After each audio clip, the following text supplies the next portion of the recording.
America और Israel ने operation epic fury के तहत ईरान के ऊपर अटैक कर दिया। ईरान की राजधानी के साथ साथ उसके बड़े शहरों को निशाना बनाया गया, साथ में उसके कई ऑयल रिफाइनरी के ऊपर भी हमला हुआ। इस युद्ध के शुरू होने के बाद लगातार ये कयास लगाए जा रहे हैं कि भारत में पेट्रोल और गैस के दाम बहुत तेजी से बढ़ सकते हैं। उसका सबसे बड़ा रीजन है स्ट्रेट ऑफ हॉर्मुज, क्योंकि भारत में लगभग 50 से 55% crude oil straight of Hormuz से आता है और स्ट्रेट ऑफ हॉर्मुज ईरान के बगल में है और ईरान में लगातार युद्ध की स्थिति बनी हुई है। ऐसे में ईरान स्ट्रेट ऑफ हॉर्मुज को चोक कर सकता है, वहां पर हमला कर सकता है, क्रूड ऑयल की पूरी सप्लाई को काट सकता है। अगर हम भारत और ईरान के ऑयल ट्रेड के बारे में बात करें तो ये ट्रेड ब्रिटिश काल से होता आया है और 2012 में भारत दूसरा बड़ा खरीदार देश था। लेकिन 2019 में यूएस ने ईरान के ऊपर कई सारे सैंक्शन लगा दिए, जिसकी वजह से जो ईरान के साथ हमारा ऑयल ट्रेड था वो धीरे धीरे घटता चला गया और प्रेजेंट टाइम में ईरान भारत का क्रूड ऑयल का मेन सोर्स नहीं है। भारत क्रूड ऑयल और गैस के मामले में लगभग पूरी तरीके से आयात पर निर्भर है। 80 से 90% के आसपास क्रूड ऑयल आयात करता है और लगभग 50% गैस का आयात करता है। प्रेजेंट टाइम में भारत रूस से 35% क्रूड ऑयल लेता है, इराक से 11% लेता है, सऊदी अरेबिया से 9% लेता है, यूएई से 5 से 7% लेता है, यूएस से 6 से 8% लेता है।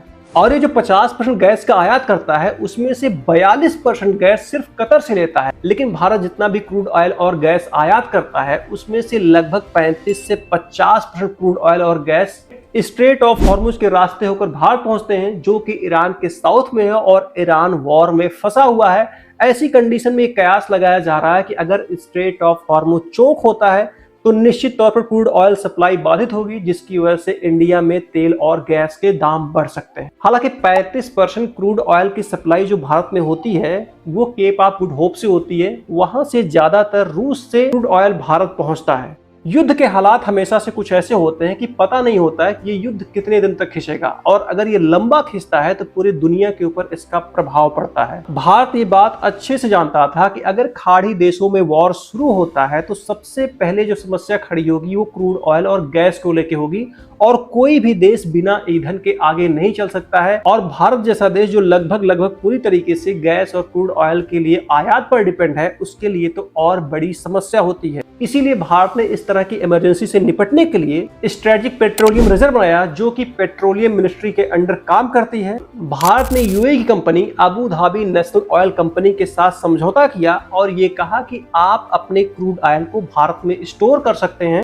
और पास के देशों में आप उसको बेच सकते हैं। साथ ही समझौते में भारत ने एक और लाइन जोड़ा और ये कहा कि इस क्रूड ऑयल को आप यहाँ पर स्टोर करिए, आप पास के देशों में बेचिए, लेकिन अगर कोई इमरजेंसी की कंडीशन आती है तो उस ऑयल को भारत इस्तेमाल करेगा। भारत ने इसी तरीके का समझौता सऊदी अरब के साथ भी किया है, यानी कि अगर कोई वॉर होता है, कोई इमरजेंसी की कंडीशन होती है, खाड़ी देशों में तनाव पैदा होता है और तेल की सप्लाई बंद होती है, तो ऐसी कंडीशन में जो वहां का रिजर्व भारत में किया गया है उस ऑयल को भारत अपने लिए इस्तेमाल कर सकता है।